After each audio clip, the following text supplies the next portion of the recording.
whether he really exists or does not yet exist.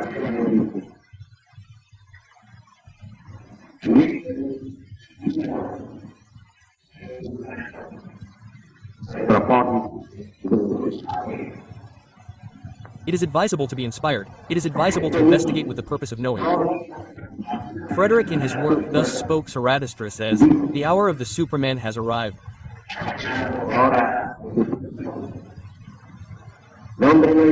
Man is nothing more than a bridge stretched between the animal and the Superman. A dangerous step on the road, a dangerous look back. Everything in him is dangerous. Quote, during World War II, the Germans were enthusiastic about Nietzsche's doctrine. Unfortunately, the German Chancellor Adolf Hitler did not really know how to interpret the doctrine of Superman.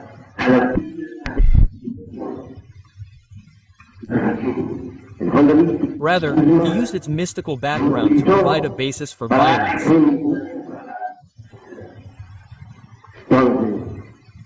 So, every German policeman felt like a Superman.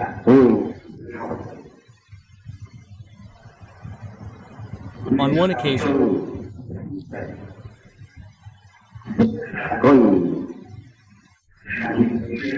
from the balcony of the Chancellery of the Third Reich of Germany, he said, "I know the Superman. I have seen him. He is terribly cruel.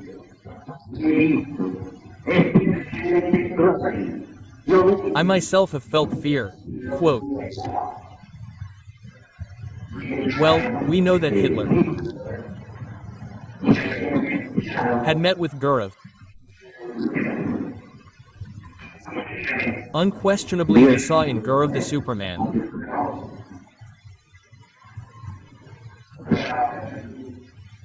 On another occasion, the man with the green gloves appeared in Berlin.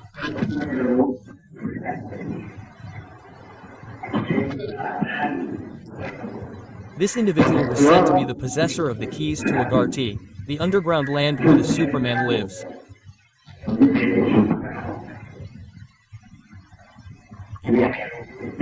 Obviously, he worshipped this individual.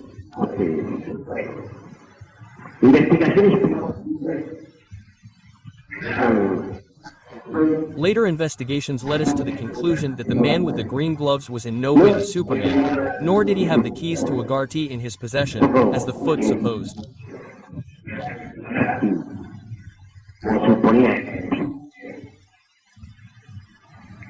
On the contrary,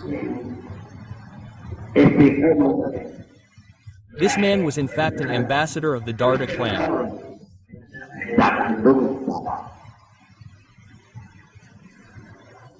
Those who are knowledgeable about esoterica know very well what this clan is. The followers of the DPA clan are 100% dark.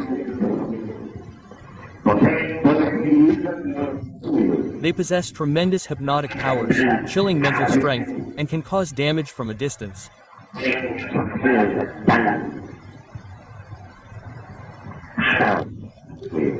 They are people who are sensitive to what is called black magic or common sorcery.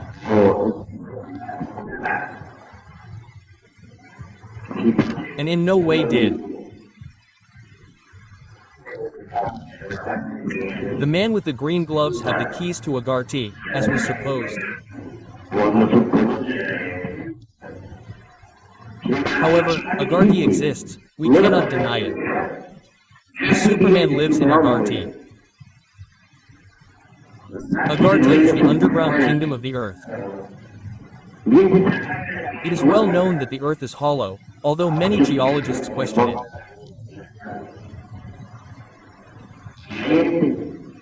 In the East, in Asia, there are more than 500,000 people who know the entrance to Agarthy.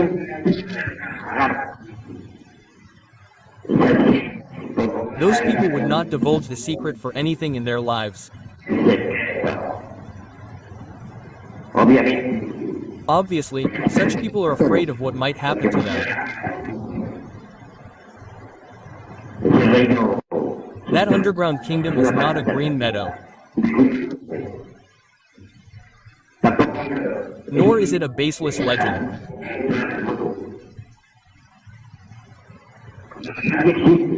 Agartha exists, so the people of Asia claim.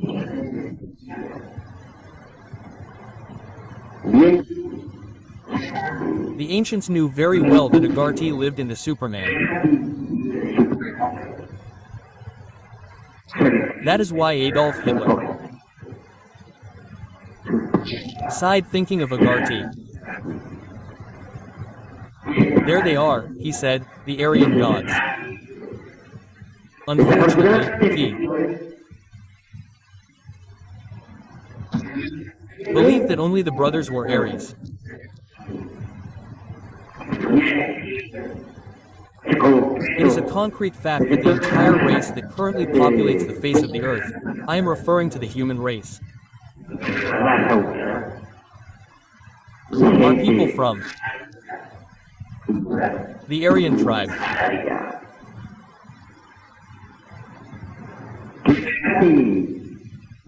That in Agartha live people descended from the first humanities that existed in the world.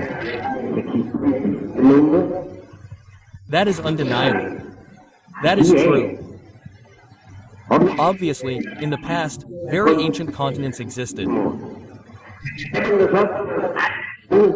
Let us recall the Alemia, a huge continent that extended across the entire Pacific Ocean.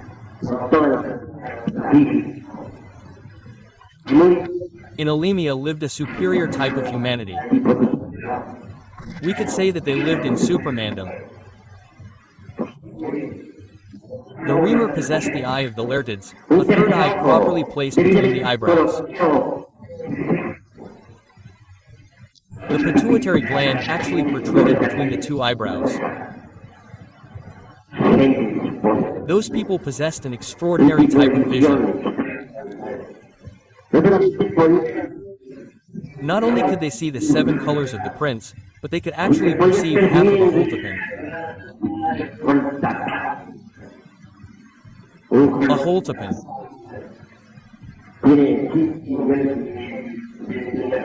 has 5.5 million shades. This means that they can perceive half of those 5.5 million shades of color.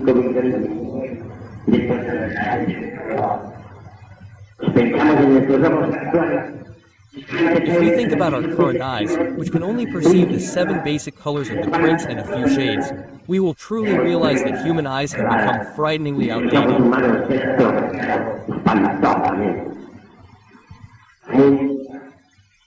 In Alemia, human beings could perceive what today's human eyes cannot perceive. They could see the higher dimensions of nature. And from the choirs they could extinguish the inhabitants of other worlds of the system. He could see the aura of the worlds. The demons were true supermen in the fullest sense of the word. They were up to 4 meters tall. They were very strong. They could fully articulate 300 consonants and 51 vowels.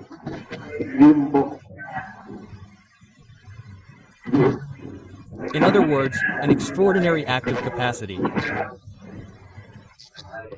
Humanity has currently lost that afflative capacity.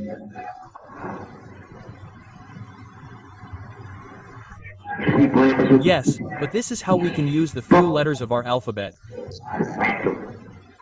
See how the human being's speaking capacity has degenerated. The sense of smell was extraordinarily developed. The demons had reached their maximum splendor in terms of civilization. They had spaceships that crossed space, and with them they traveled to other planets in the solar system. They learned to extract atomic energy, not only from uranium, as we are doing, but from other metals and precious stones.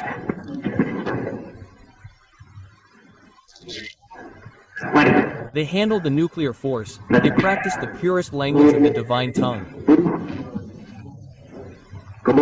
Like a river of gold flowing beneath the dense jungle of the sun. They had power over the elements.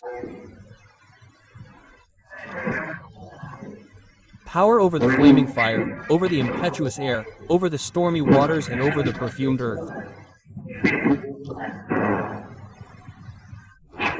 They were supermen in the fullest sense of the word. The continent sank in the stormy hours of the Pacific. It is true. But as remnants of that ancient continent, Australia and Oceania still exist, and off the coasts of Peru and Chile, there is a wonderful island. I am referring, frankly, to Easter Island.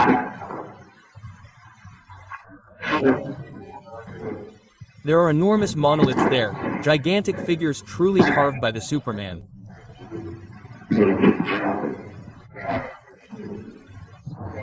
Modern people only remotely suspect what it means. It is a mysterious end that people from an ancient world washed away.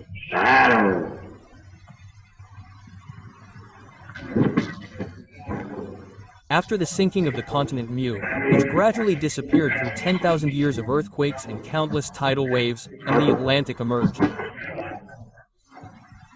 But the survivors of this continent still exist. They live in Agartha. This is what the Supermen believe. And if you don't believe it, you don't believe it. It is. In any case, Victor Hugo said the following: "He who rules over what he does not know is on the path to being an idiot." Very harsh words. But Victor Hugo was a great humanist. When he uttered such words, he did so with extraordinary mastery.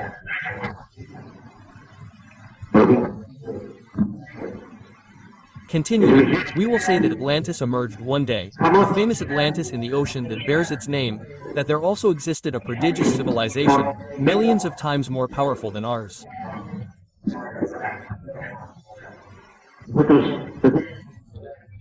We feel truly proud of this much vaunted civilization of the 20th century. But the Atlanteans were infinitely wiser.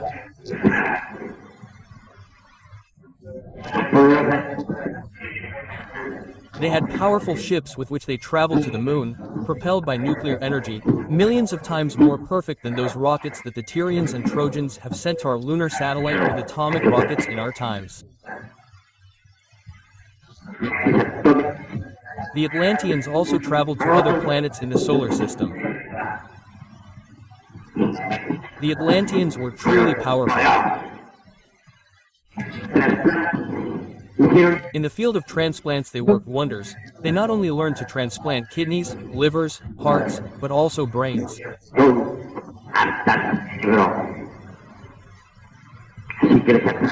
So the Atlanteans performed wonders in the field of medicine.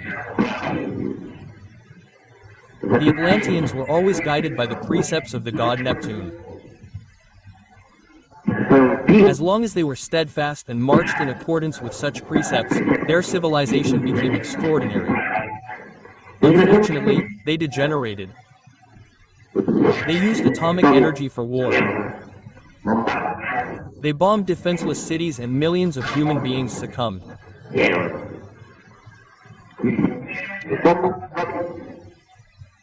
Those who believe that the atomic bombs that currently exist had never existed before are mistaken.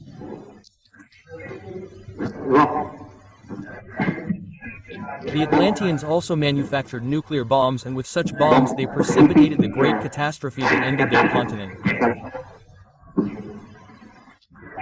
One day there was a revolution of the axes of the earth. Then the seas shifted and swallowed the Atlantic continent. That was the universal flood. Thus millions of human beings perished. We are in this era of the 20th century. We come face to face with ourselves and ask ourselves, who are we? Where do we come from? Where are we going?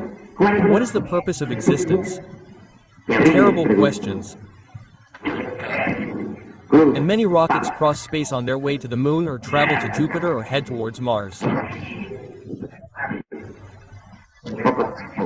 In a short time, the Turks, the Americans and